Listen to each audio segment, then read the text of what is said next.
Señor, siempre será una enorme alegría, un enorme privilegio poder alabar al único Dios vivo y verdadero. Siempre nos gozaremos de poder entonar cánticos al Dios vivo. Siempre nos alegraremos al saber que hoy la razón de nuestra alabanza eres tú. Ya no vivimos, Señor, en torno a los deseos egoístas que un día rigieron nuestra vida. Ya no somos esclavos de esas pasiones perversas que nos hacían caminar en una dirección contraria a ti. Y la única razón es porque tú nos has hecho libres, porque siendo esclavos ahora nos has tomado como hijos, ahora nos has adoptado como un precioso pueblo que te ama y se deleita en obedecerte. Qué gran milagro has operado para bien de todos nosotros, porque hoy amamos obedecerte, porque tú nos has tomado, porque hoy nos deleitamos en guardar tus mandamientos, porque tú nos liberaste de la esclavitud del pecado, porque hoy sentimos un intenso dolor cuando pecamos, y la razón es porque nos has dado una nueva naturaleza que odia, que aborrece el pecado. Gracias por esta mañana. Gracias por concedernos alabarte, por concedernos adorarte. Y gracias, Señor, porque en medio de todo lo que está pasando podemos seguir escuchando tu palabra para bien nuestro y edificación de todo tu pueblo. Que muchos escuchen tu palabra, que muchos escuchen tu verdad, que muchos crean y muchos sean salvos. Te rogamos, Señor, no para que aumente el número de profesantes, de personas que son atraídas por el entretenimiento o por la oratoria humana, sino muchas conversiones obradas por la obra sobrenatural de tu Espíritu Santo por medio de la predicación del Evangelio. Te entregamos entonces la enseñanza de hoy y te pedimos para que nuestros corazones respondan diligente y obedientemente a tu preciosa, confiable y perfecta palabra. En el nombre de Jesús, amén y amén. Mis hermanos, buenos días a quienes no había saludado, bienvenidos a este tiempo de estudio que estamos disponiendo los días domingos para estudiar algunos aspectos relacionados a la gloria de Cristo. Este tiempo ha hecho que tengan que alterarse y modificarse ciertas situaciones propias de nuestra vida de iglesia. Y como lo hago cada vez que tengo la oportunidad, me es obligación recordarle a todos los que nos escuchan que esta no es la forma de vivir la iglesia. Así que no se acostumbre. No piense que esta es una alternativa válida para el creyente. No piense que esto reemplaza el congregarnos cada domingo de ninguna manera. Utilizamos este medio para escuchar la palabra y estudiar acerca de nuestro Señor. Pero mientras lo hacemos y aprendemos, nuestro corazón tiene que seguir clamando desesperadamente para que la iglesia de Cristo pronto pueda reunirse para alabar al Dios vivo y verdadero como un solo cuerpo. Que ese deseo no mengüe y que este tiempo, en lugar de aminorar nuestro amor por la palabra y por la comunión, lo esté acrecentando. Que cada domingo que pase sea mayor nuestro dolor de no poder estar con nuestros hermanos, mayor nuestro dolor de no poder alabar a Dios como un solo cuerpo. No nos dejemos engañar de nuestra carne, que fácilmente se adapta a las circunstancias. Pero que nuestra carne se acomode a los cambios no significa que por ello estamos agradando a Dios. Que para el hombre ciertas cosas se vuelvan comunes y normales no significa que para Dios así lo es. Entonces, mis hermanos, mientras llega ese día que anhelamos sea pronto, continuamos con este estudio que estamos teniendo los días domingo. Por eso le llamamos estudio dominical y no culto dominical, porque las reuniones virtuales no existen. Es solo un medio provisional. Y estamos viendo la gloria de Cristo. Aquellos que están tomando nota, muy juiciosos, estamos viendo los aspectos de esa gloria de Cristo como mediador. El domingo pasado hablamos de su perfecta obediencia y hoy hablaremos la gloria de Cristo en su exaltación. Este Cristo que fue exaltado. El miércoles anterior vimos la necesidad de que alguien que fuera Dios, se hiciera hombre para vivir una vida de obediencia perfecta que ningún hombre podía vivir. La necesidad de que esa obediencia fuera obrada de manera perfecta de principio a fin, para luego ser imputada a los hombres, al pueblo de Dios, a ese amado remanente incontable para nosotros que Dios ha escogido desde antes de la fundación del mundo. Era necesario que este rey se humillara tomando forma de siervo para rescatar a los hombres. Y esa obediencia es la que hoy nos asegura que el Padre nos mira y nos trata con el amor y con la disposición que trataría a Cristo por la vida de obediencia que vivió. Y esa preciosa obediencia que nos fue imputada hace que descansemos también al saber que nuestra vida de desobediencia fue puesta sobre Cristo y Él recibió el trato que nuestra vida merecía. Para ver esta porción de la exaltación de Cristo, acompáñenme en su Biblia a Filipenses capítulo 2, versículos 6 al 11. Filipenses 2, versículo 6 al 11. Vamos a leerlo entonces. El cual, siendo en forma de Dios, no estimó el ser igual a Dios como cosa que aferrarse, sino que se despojó a sí mismo, tomando forma de siervo, hecho semejante a los hombres, y estando en la condición de hombre, se humilló a sí mismo, haciéndose obediente hasta la muerte y muerte de cruz. Por lo cual Dios también le exaltó hasta lo sumo, le dio un nombre que es sobre todo nombre, para que en el nombre de Jesús se doble toda rodilla de los que están en los cielos y en la tierra y debajo de la tierra, y toda lengua confiese que Jesucristo es el Señor, para gloria de Dios Padre. Bendita sea la palabra del Señor. Esta porción sintetiza muy bien dos aspectos generales. Primero, la humillación de Cristo, del versículo 6 al 8, y del versículo 9 al 11, la exaltación de nuestro Señor Jesucristo y la gloria que el Padre recibe por ello. De la humillación de Cristo hemos visto varios aspectos que quiero que recordemos a través de este pasaje para ver con mayor claridad cuán hermosa es esa exaltación que Jesucristo recibió, pero cuán alto fue el precio que pagó para ser exaltado en estos términos. Jesucristo, en el rol de mediador perfecto, siendo Dios, se despojó, se vació a sí mismo al tomar forma de siervo. Fue hecho semejante a los hombres en su naturaleza humana. En esta condición que tomó libre y voluntariamente se humilló y obedeció de manera impecable, recibiendo como pago de los hombres una horrenda muerte, una muerte de cruz.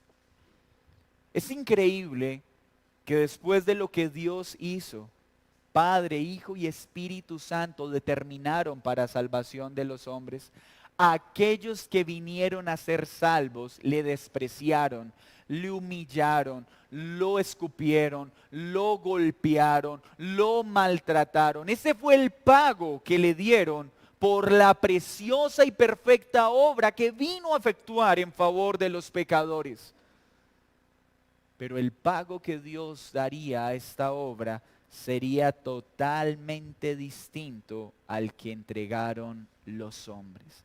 La recompensa otorgada por Dios Padre fue otra. Los hombres lo pisotearon, mas Dios lo exaltó a lo sumo. Es decir, a la posición más elevada que existe. No hay una posición de mayor autoridad o poder. Le fue conferido también un nombre que es superior en poder y majestad a todos los nombres, pues es el único, escúcheme bien, es el único nombre en el que hay perdón de pecados y vida eterna. Vamos entonces con el apóstol Pablo y meditemos un poco en su humillación. Esa humillación que describe la carta a los Filipenses, que está siendo utilizada para decirle a la iglesia que es necesario que imitemos la vida de Cristo, que lo tomemos como modelo en nuestra situación diaria, en nuestra relación como iglesia. Al ver su vida de obediencia, al ver su vida de humillación, al ver su exaltación, ese debería ser un modelo para nuestra manera de vivir, no solo en lo individual, sino en lo corporativo. Pero tomaremos este pasaje que tiene un interés naturalmente eclesiológico para meditar algunos aspectos de la gloria de Cristo, de su belleza y de su exaltación gloriosa. ¿Qué recordamos de su humillación? En esta humillación Pablo nos recuerda que Jesucristo renunció a la relación favorable con la que tenía respecto a la ley divina. Pues recordemos que Cristo, siendo la segunda persona de la Trinidad, estaba por encima de la ley. No estaba sujeto a la ley, pues Él es el Señor de la ley. Pero por amor se humilló, sometiéndose a la ley que Él mismo estableció, viviendo bajo los parámetros de la ley que Él mismo asignó para regular y gobernar sobre su creación. Tomó la condición de la criatura sin despojarse de su naturaleza divina, pero sin cometer pecado alguno como aquellos que Él vino a salvar. Él vino a salvar pecadores, pero tomó la forma de siervo y en Él no hubo pecado alguno. No cometió pecado porque tuvo una vida de obediencia impecable. Pero siendo Dios, siendo Rey de todo, renunció a sus riquezas, porque por amor a vosotros, por amor a nosotros, se hizo pobre, aunque era rico, para que nosotros, por medio de su pobreza, fuéramos enriquecidos, incluso con su propia vida. Por favor, no pierda esta humillación para que tengamos en alta estima esta exaltación. Aquel siendo rico, dueño de todo, renunció a sus riquezas y se hizo hombre en condición de pobreza. Se hizo pobre para hacer ricos a aquellos que le despreciamos, a aquellos que le burlamos, a aquellos que nos rebelamos contra Él. Él se hizo pobre para hacernos a nosotros ricos. Tan pobre fue que siempre anduvo pidiendo prestado. Un sitio para nacer, una casa donde posar, una barca prestada para predicar, un animal prestado en el cual cabalgar, un aposento prestado en el cual instituir la cena del Señor y finalmente una tumba prestada donde ser enterrado. Además, cargó sobre sí mismo una deuda muy pesada, la más pesada de todas las deudas, una deuda que nadie podría soportar. La deuda que nosotros teníamos con la justicia de Dios por causa de nuestro pecado. Renunció a su gloria celestial. Pues al tomar una naturaleza humana que nunca antes había tenido, la gloria de su naturaleza divina quedó cubierta por el velo de su carne. Fue por ello que precisamente en la noche anterior a su crucifixión tuvo que clamar desde lo más profundo de su corazón: ahora pues, Padre, glorifícame en tu presencia con aquella gloria que tuve antes que el mundo existiera. Esta naturaleza humana que fue dada a esa naturaleza divina sin mezclarse, habitó entre los hombres en pobreza, bajo obediencia total a la ley, para hacernos ricos y para otorgarnos un beneficio que ninguno de nosotros hubiéramos podido obtener, ser reconocidos como cumplidores de su ley. De esas infinitas moradas, de la presencia misma del Padre, bajó voluntariamente a este reino de miseria para habitar por un tiempo con el hombre pecador. Piense esto, hermano, y ya lo hemos dicho varias veces, pero en esto nunca será redundante recordar las mismas cosas. La segunda persona de la Trinidad, el Hijo, en total plenitud con el Padre, vino a este mundo tomando una naturaleza humana para habitar en un mundo en estado miserable por causa del pecado. Ese ante quien los serafines se cubrían sus rostros, el objeto de la más solemne adoración, decidió voluntariamente venir a este mundo para ser despreciado y desechado por los hombres. Por eso fue conocido como varón de dolores, experimentado en quebranto. El que fue y el que es y siempre será el Hijo de Dios, desechó todas estas cosas, no con respecto a su naturaleza divina, sino a su naturaleza humana, la cual asumió voluntariamente, padeciendo todo el dolor que nosotros merecíamos recibir. El Señor soberano de todo cuanto existe, se convirtió en siervo de todos y a pesar de eso continúa siendo dueño y Señor. Él tomó la forma de siervo, escuche bien, no se convirtió en siervo, tomó la forma de siervo, pero sin perder la forma de Dios. Y qué glorioso misterio es este, porque jamás perdió su divinidad, aunque tomó para sí una naturaleza humana. Y esto es lo que hace posible y perfecta nuestra salvación. Que la segunda persona de la Trinidad, sin perder ningún aspecto de su divinidad, tomó una naturaleza humana para ser semejante a los hombres, hacerse siervo.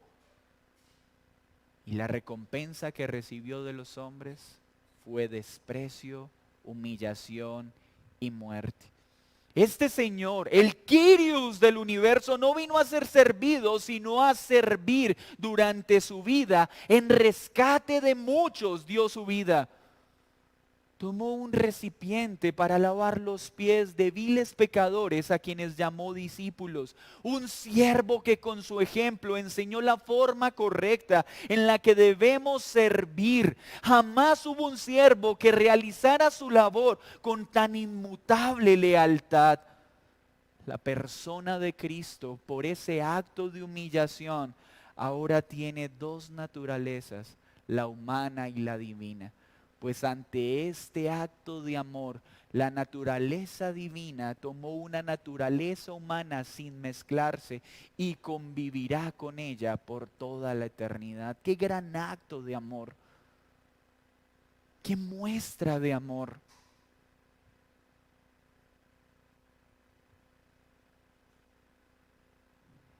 Esta naturaleza humana vino al mundo por un proceso natural de nacimiento, tal y como lo hicieron los hombres, solo que por un nacimiento virginal.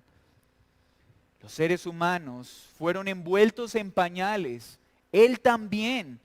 El ser humano crecía, Él también. Tuvieron ellos y hermanas, Él también. Aprendieron ellos un oficio, Él también. Sufrieron ellos a veces hambre, sed, cansancio, sueño, Él también.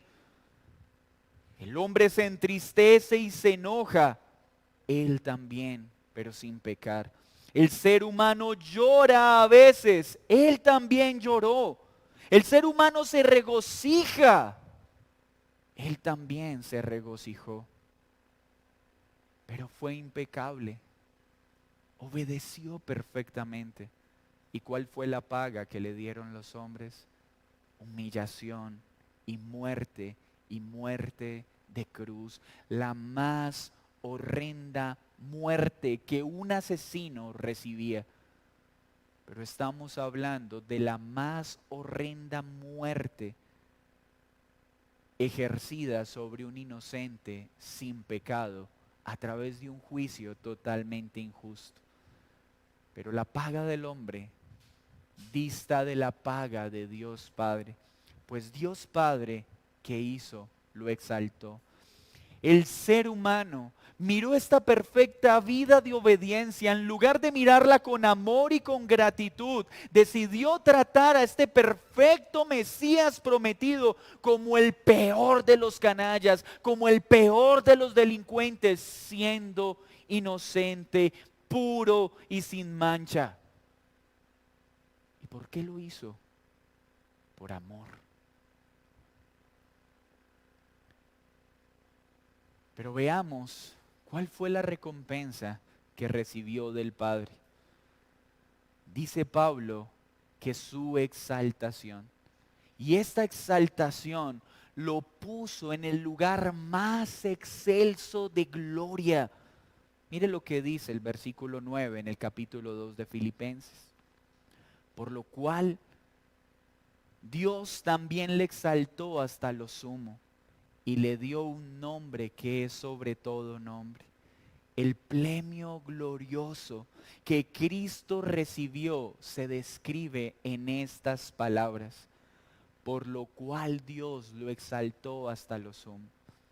Mis hermanos, en Cristo podemos ver que su mirada nunca estuvo en la paga que recibiría de los hombres, sino en la paga, en la recompensa que recibiría de Dios Padre.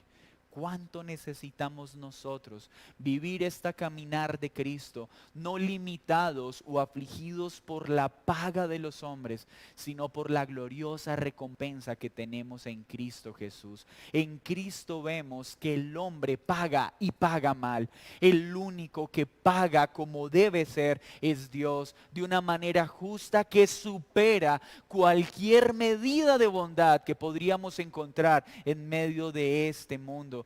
Y nosotros descansamos en ese pago justo, en esa recompensa perfecta, no porque hayamos podido obtenerla, sino porque gracias a la humillación de Cristo y ahora por su exaltación, nosotros gozamos de ella. ¿Y qué hizo entonces Dios? Lo exaltó a lo sumo. Aquel que se humilló a sí mismo fue ensalzado. La misma regla que Él enseñó la aplicó para sí. Porque bien enseñó Jesús en Mateo 23:12, que el que se enaltece será humillado, pero el que se humilla será enaltecido. Cristo puso por obra sus palabras, se humilló a lo sumo, guardando silencio y recibiendo el trato más vil que un hombre inocente podría recibir.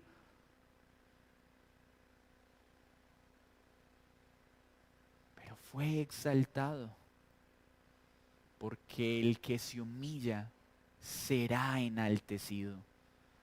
Fue a causa del padecimiento de su muerte que Él recibió tal premio. Así que era necesaria esa muerte por obediencia para recibir esta gloriosa recompensa. Hebreos 2:9 lo dice de esta manera.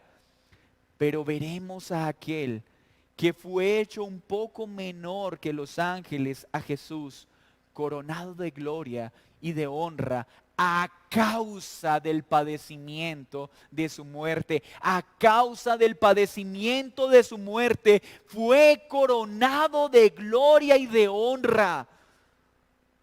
Qué diferente es la lógica humana de la lógica divina.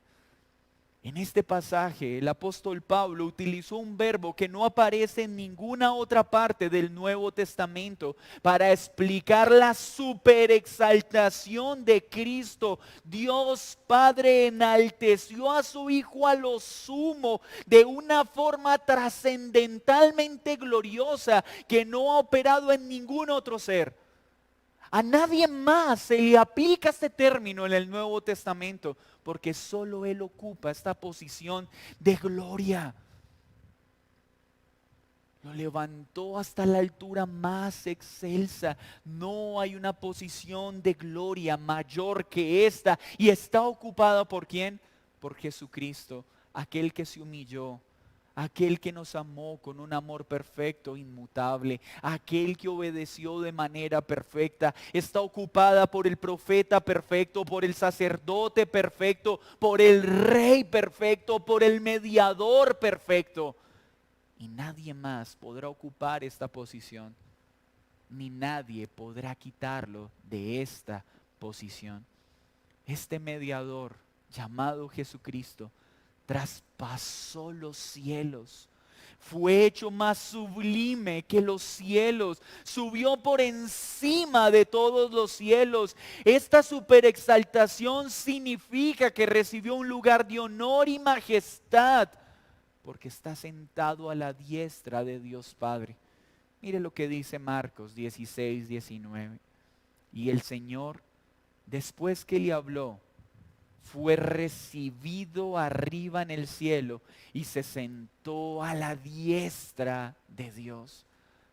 Ahí está, aquel que fue humillado, pisoteado, escupido, abofeteado por los hombres, crucificado, pues ha sido exaltado en gloria, mayor que los cielos, más hermoso que todo lo que nuestros ojos pueden contemplar, más glorioso que cualquier cosa que podamos imaginar. Está sentado a la diestra de Dios Padre. Y esto significa en una posición de autoridad, de poder, gloria y majestad que nadie más tiene. Pero este señorío, nos enseña Pablo, está sobre todo y todos. Sobre todo principado, sobre toda autoridad, sobre todo poder, sobre todo señorío y sobre todo nombre que se nombra, no solo en esta era, sino también en la venidera. Mire lo que dice Efesios 1:20 al 22.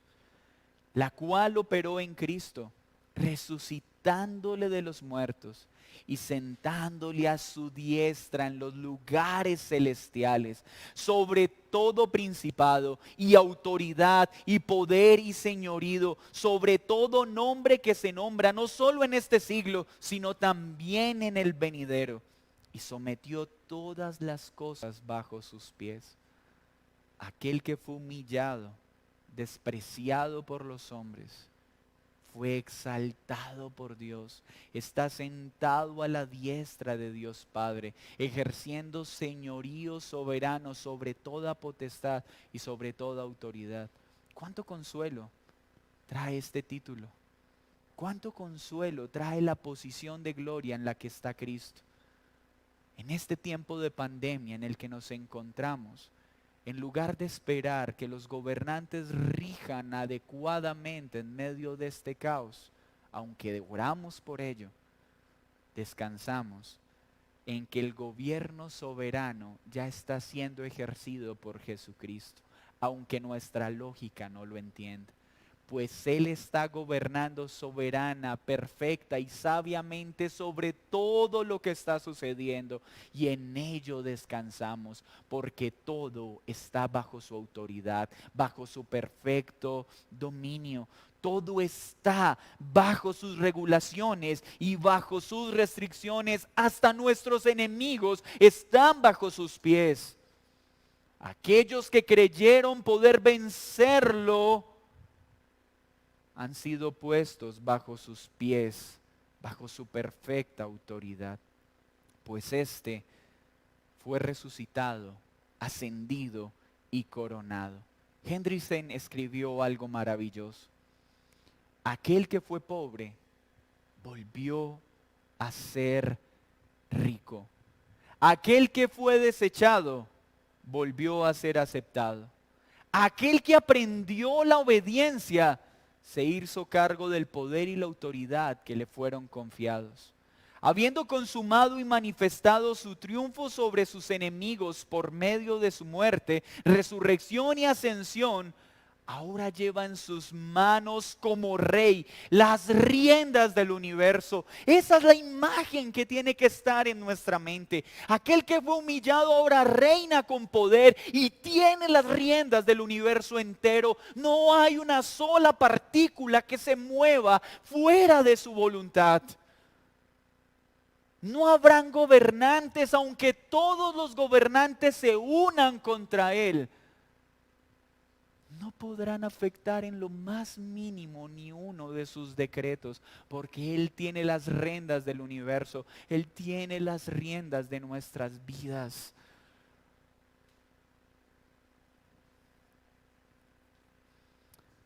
Aunque estos honores fueron conferidos a la persona del mediador, fue en su naturaleza humana que la exaltación tuvo lugar, ya que la naturaleza divina nunca estuvo sujeta a humillación o a exaltación. ¡Qué gran misterio!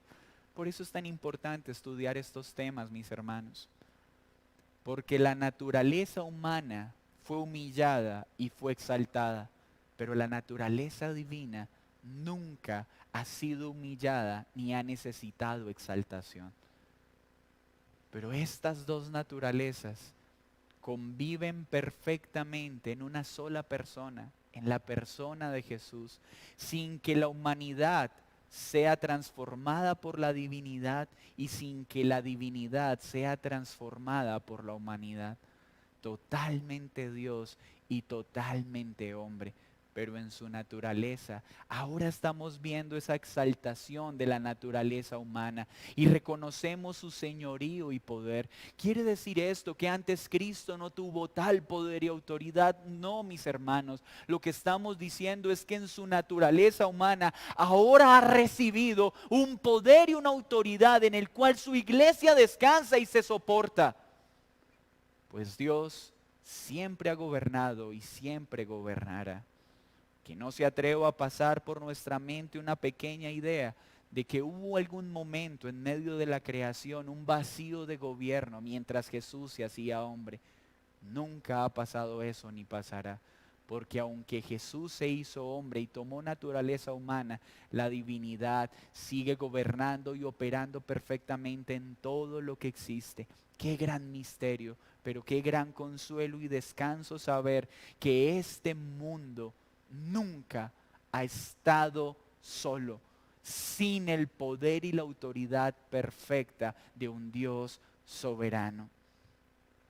Pero Pablo también nos enseña que esta exaltación será completa en la segunda venida, pues su gloria será completa cuando regrese por segunda vez. Mire lo que dice el verso 10 ahí en el capítulo 2 de Filipenses. Para que en el nombre de Jesús se doble toda rodilla de los que están en los cielos y en la tierra, debajo de la tierra, y toda lengua confiese que Jesucristo es el Señor, para gloria de Dios Padre. Los hombres le humillaron, lo tuvieron por pobre y lo despreciaron, mas Dios Padre lo exaltó.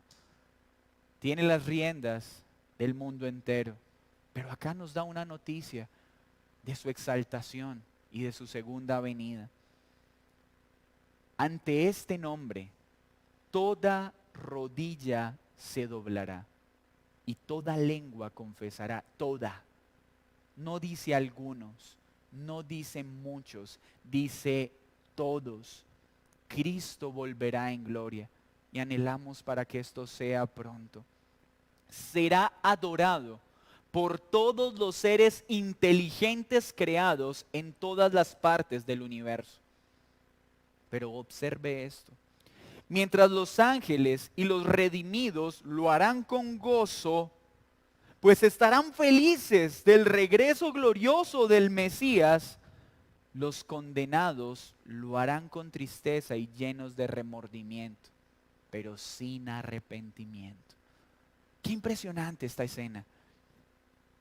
Pues cuando Cristo venga por segunda vez, los ángeles que ahora sirven a Dios, junto a los que han sido salvos mediante la fe, y todos aquellos que creen en Él, cuando Cristo venga, le alabarán, doblarán sus rodillas exaltarán su nombre, dirán: he ahí a mi rey, he ahí a mi Señor, he ahí a mi amado, el único en el que hay salvación, he ahí al que me miró con amor cuando todos me despreciaban, he ahí aquel que me salvó cuando mi vida no valía nada, he ahí el que me aceptó cuando todos me desecharon, he ahí al Rey de Reyes y Señor de Señores.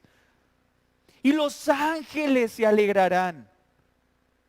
Pero también los necios que dicen ser ateos, los rebeldes y los ángeles caídos reconocerán que Él es Señor. Y el más duro de los hombres y el más necio de los corazones caerá de rodillas, pero temblando de terror y pánico ante aquel Señor que despreciaron. Las rodillas de los que creemos se doblarán por gozo y alabanza. Las de ellos se doblarán por el terror que les consumirá al ver la gloria y la majestad de aquel del que se burlaron y despreciaron durante toda su vida. Y habrá un remordimiento que hará doloroso y angustiante ese momento. Pero ese remordimiento no se convertirá en arrepentimiento, porque para el día en que Cristo venga, ya no habrá arrepentimiento. El arrepentimiento es una posibilidad que tiene todo hombre antes de que Cristo venga. Pero una vez Cristo venga, ya solo espera el juicio.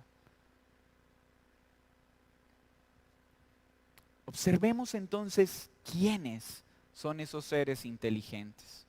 Dice el texto, primero los que están en el cielo, querubines, serafines y todos los millones y millones de ángeles buenos, incluyendo a los arcángeles, incluyendo a los hombres y las mujeres redimidos que ya partieron y están en el cielo, estos le alabarán y le adorarán. Pero el texto también dice que los que están en la tierra, nosotros no sabemos si antes de su venida partiremos o si estaremos en la tierra cuando Él venga. Pero sea porque estemos en el cielo o porque estemos acá en la tierra, nuestras rodillas se doblarán, pero con alegría, con gozo, con felicidad, por aquel precioso Señor que nuestros ojos contemplan. Pero también dice el pasaje que los que están debajo de la tierra, todos los condenados en el infierno, tanto seres humanos como ángeles malos o demonios, todos ellos reconocerán que Cristo es el Señor y se postrarán ante su santidad y su gloria. Así que esta sección nos deja ver la virtud del poder y la majestad de Jesucristo como Señor, aquel que fue exaltado. Piensen en ese momento. Toda rodilla doblada, todo lengua pronunciando: he ahí al Señor, he ahí el Salvador. Pero habrán dos grupos, unos que reconocerán esta verdad en gozo y plenitud, y otros en el más terrible terror y sin oportunidad de arrepentimiento. Experimentarán remordimiento por haber despreciado al Mesías, pero ya no habrá arrepentimiento, porque lo único que les espera es el fuego eterno. Pero Pablo también nos dice que en esta exaltación, cuando Cristo es glorificado, el Padre es glorificado. Y para esto fueron hechas estas cosas, para la gloria de Dios Padre. Mis hermanos, cuando Cristo es glorificado, el Padre es glorificado, y cuando el Padre es glorificado, el Hijo es glorificado. Por eso en nuestra iglesia el centro de nuestra enseñanza es Cristo, porque para que el Padre sea exaltado, la mejor forma en la que el Padre es exaltado es cuando exaltamos la gloria de Cristo. La mejor forma en que el Espíritu Santo es exaltado es cuando adoramos al Hijo, porque el Espíritu fue dado para guiar nuestros corazones a alabar a Jesús. Pues cuando alabamos a Cristo, el Padre y el Espíritu se complacen, porque en Él toda la Trinidad recibe gloria. Una gloria que los hombres despreciaron, aquel que los hombres humillaron, una luz que los hombres despreciaron para escoger más bien las tinieblas. Pero por gracia, este Dios se humilló, se entregó y fue exaltado para salvar a pecadores como nosotros. Así que al final todo será para la gloria de Dios. Cristo fue humillado, despreciado por los hombres, pero exaltado y puesto en posición de gloria por Dios Padre. ¿Qué aprendemos entonces de su perfecta exaltación? Nuestro Señor y referente sufrió las peores humillaciones hasta muerte y muerte de cruz. Pero después recibió la más excelsa recompensa, ser exaltado en gloria por Dios Padre. Él sabía la gloria que tendría con el Padre. Ahora, mis hermanos, si esto sufrió nuestro Maestro, ¿por qué hemos de esperar una circunstancia diferente?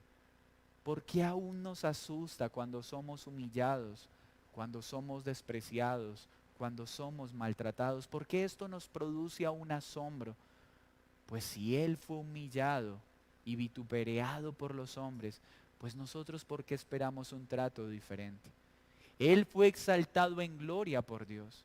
Pues nosotros con sumo gozo enfrentemos la humillación, enfrentemos la persecución, seguros de que en Cristo seremos exaltados, de que en Cristo seremos glorificados y que en Cristo hemos recibido la gloriosa herencia de la recompensa que Él mismo recibió para compartirla con nosotros como coherederos. Que cuando venga la humillación, esta siempre sea un estímulo que nos recuerda la gloria que tendremos con Cristo, ese día en que tendremos cuerpos glorificados. Pues la humillación siempre precede la exaltación. El que se humilla será exaltado, pero el que se exalta será humillado. Humíllate, reconociendo que delante de Dios no merecemos nada, para que seamos exaltados juntamente con Cristo y gocemos de esa recompensa eterna que tenemos juntamente con Él. ¿Y qué mejor forma de humillarnos, reconociendo que sin Él estamos perdidos? Cuando tú piensas que sin Cristo estás bien, estás siendo un orgulloso que será humillado. Y ruego al Señor tu humillación sea para salvación y no solo para condenación. Solo hay un Señor y es Cristo. Solo hay uno que fue glorificado y es Cristo. Así que hermanos, somos peregrinos en esta tierra. Esta pandemia debe estarnos recordando esto. Somos peregrinos, acá estamos de paso, esta es una morada temporal. Estamos esperando nuestra morada celestial. Y descansamos en que nuestro Señor tiene las riendas de esta pandemia y de todo lo que está pasando. Y que pase lo que pase con nuestros cuerpos, nada afectará nuestra vida eterna. Nada nos separará de ese cuerpo glorificado que nos ha sido prometido. Nuestro Señor es el Kyrios. Él reina sobre todo. Piense por un momento el escenario cuando Jesús el Mesías fue muerto, fue crucificado. Los discípulos, dice, se alejaron. Fueron incrédulos de la promesa que les había sido dada por un momento. Jesús tuvo que venir cuando resucitó, a reafirmar la fe en ellos y a reafirmar lo que les había enseñado. Hoy muchos en un sentido están experimentando confusión frente a lo que sucede alrededor. Algunos han permitido la idea de que esto se está escapando de la soberanía o del poder de Dios. De ninguna manera. Nada se ha salido ni se saldrá del soberano decreto de Dios, porque Él es el Kyrios, porque Él es el Señor y en Él confiamos. Él ha tenido y sigue teniendo las riendas de todo el universo, incluyendo nuestras vidas, incluyendo estas circunstancias y aún las riendas de la vida de nuestros enemigos. Pues nuestros enemigos no podrán hacer nada que atente contra el plan perfecto que Dios tiene para su pueblo. Su exaltación también nos debe animar a algo. Él regresa. Él viene por segunda vez. Y con gozo esperamos ese día. Y desde ya deberíamos pensar muy bien en las palabras. ¿Qué diremos a nuestro Señor cuando nuestras rodillas caigan delante de Él? ¿Cuánto tendremos que agradecerle?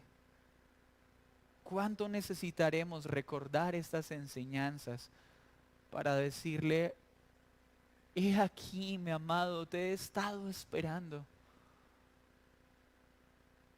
regocijándome en ese amor que me diste que yo no merecía? He aquí, estaba este momento esperándolo para decirte gracias por salvarme cuando merecía que me destruyeras. Gracias por mirarme con amor cuando lo único que merecía era toda tu justa ira consumiéndome. Gracias porque me escogiste cuando yo ni siquiera quería conocerte. Gracias porque me amaste cuando yo no tenía ningún interés de amarte. Gracias por sostenerme aun cuando quise apartarme muchas veces y huir de tu presencia. Pero ¿a dónde huiría si tu presencia está en todas partes? Gracias por sostenerme y sustentarme. Y caerán nuestras lágrimas de alegría y nuestros labios le alabarán. Pero tú, amigo y amiga, tus rodillas también se doblarán. Pero si insistes en seguir despreciando a Jesús, creas o no, ese día tus rodillas se doblarán. Pero no por gozo. Tus piernas temblarán de pavor al ver que despreciaste al único que podía salvarte. Tu lengua dirá, aunque quieras callarlo, ese es el Rey. Pero ya no habrá oportunidad de arrepentimiento. Y lo único que te aguardará será tormento eterno. No tienes por qué esperar a ser parte de este grupo. Hoy te invito a que vengas en arrepentimiento. Hoy te invito a que vengas ante Jesús y digas, Jesús, tú eres el Rey, tú eres el Señor, yo he pecado contra ti, perdona mis pecados porque solo tú puedes salvarme. Dobla hoy tus rodillas y humíllate.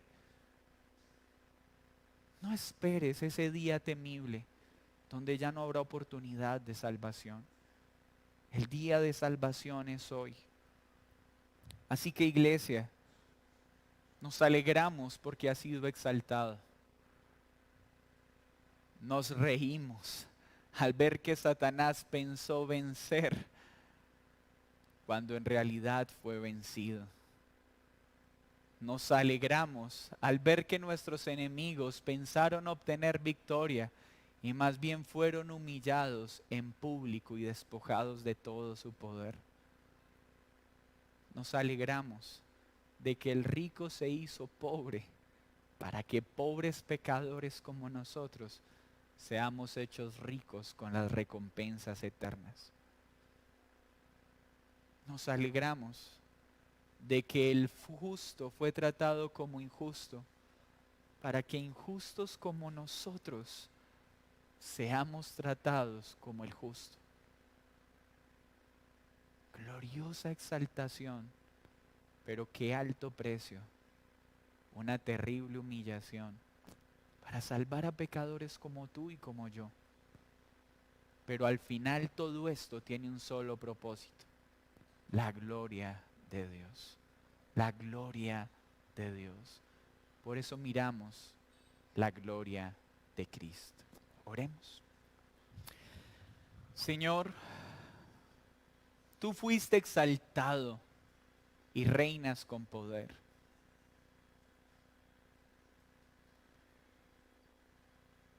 Qué gran humillación enfrentaste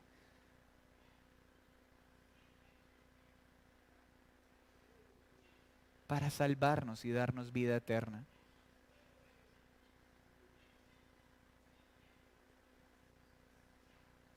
Y aquí estamos, Señor, anhelando tu regreso.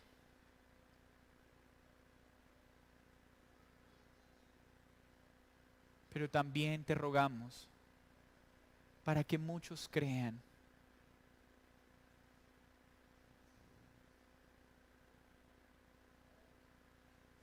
Para que muchos de nuestros familiares, de nuestros amigos, de nuestros vecinos, sean parte de ese grupo de personas que doblará sus rodillas con gozo y te alabará con alegría. Ten misericordia de nuestra familia, ten misericordia de nuestros amigos, ten misericordia de nuestros vecinos, ten misericordia de esta nación, ten misericordia de este mundo entero, para que muchos crean y te alaben con gozo ese día.